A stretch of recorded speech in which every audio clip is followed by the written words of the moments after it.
Ko kiriti ai e ngā wairea o ngā mātua o ngā tupuna.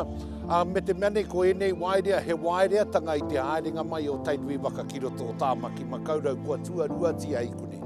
Te nei te hui, te nei te puna taurori e hurana i te whare o uenu. Ka he rea ki reira te ihi te mana te tapu ko te iki keina. Kua tuaruatia kia piki ai tō tātou kingi, te koro matua me ngā mananui o tāmaki makaurau i te puke ki puke kāroa, i te wāhi nei kia puke kawa, te nohoanga o te wherowhero i o na wā.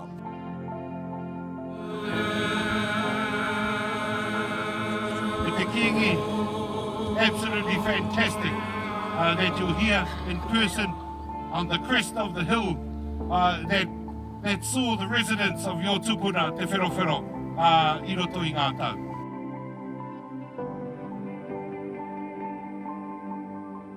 I roto i ngā kuputongi kura ki i tāwhiawe ki ana, kua rāke a hau i te papa o te whenua, kua kite a hau i ngā whetuu e tūtakitahi anu. Ko Matariki te kai rūri, kua tutahi kei te taumata o te Maaori. In our view, Waikato has a bit of a different view to a whole lot of other people. Other people will tell you different stories about Matariki. We believe that Matariki was the child of Tamanui te rā e te raro, and was born here on earth and rose to the heavens. Whereas a lot of the other stars were ruiruia, or they were spread out across the Milky Way. Matariki rose from the earth unto the heavens alongside a tutahi.